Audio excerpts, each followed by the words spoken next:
I'm curious to see if diffusion filters can make video look more analog and more cinematic, or will it just make it look like an old soap opera? So I kept hearing people talking about using Pro Mist filters and some other diffusion style filters in order to make their footage look a little less digital. And sometimes a super sharp image might not be the perfect fit for your story, or maybe you just want to mix things up a bit. And although you could do a lot of things in post these days, having your look set in camera could be a very nice way and more creative way to work and might yield a better looking end result.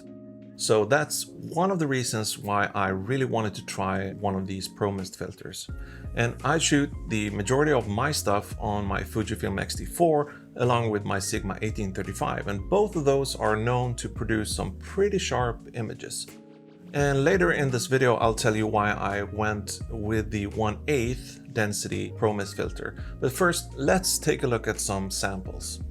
So here we should be able to see how the light on the shot with the filter has an extra level of glow and kind of blooms more out into the darker areas, while the one with no filters still has a glow, but it's way more controlled than the shot with the Pro Mist filter.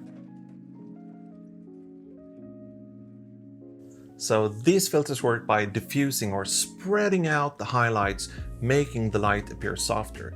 It's the same principle as putting diffusion in front of a key light. Another example of highlight blooming is this shot of a backlit Bourbon bottle. As you can see, the highlights and the reflection are kind of bloomed out and made softer. And the more light you have in frame or in your exposure, the more of this blooming and diffusion effect you'll get. So if we take a look at this shot instead, where there aren't that much direct light, the effect is very, very subtle if there's any. Another great use for these types of filters are for interview style shots and similar situations, since they have a pretty nice effect on skin, making it appear a bit smoother and help reduce blemishes. And this is the reason why you want really soft key light in these types of scenarios. And the Pro Mist will act as a kind of extra layer of diffusion. But the question still stands. Will this make your footage look more cinematic? And what level of diffusion should you pick? Now, this entire sequence we're about to see is shot entirely with the Sigma 1835 and the Pro Mist 1/8 density.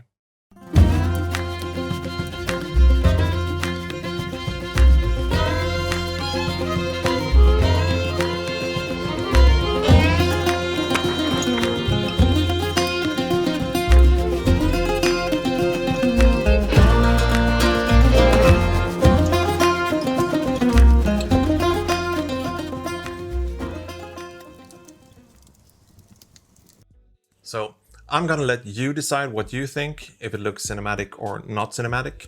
Now I shoot on a wide angle lens, the 1835, and the wider the lens, the more prominent the effect of the diffusion will be. So keep this in mind if you're shooting a project where you use wide angles and longer lenses. Then you might want to consider getting both the 1/8 and 1/4 if you want to keep that level of diffusion consistent throughout your entire project. The second reason why I picked the 1/8 over a higher density of diffusion is because I only wanted kind of a light sprinkle of this effect on my footage.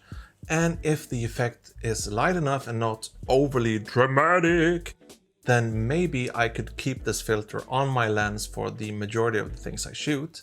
Disclaimer though, I haven't used this filter enough in different kind of scenarios to know if that's going to be the case for me, but we'll see. And please, if you have questions, then just post them below in the comment sections.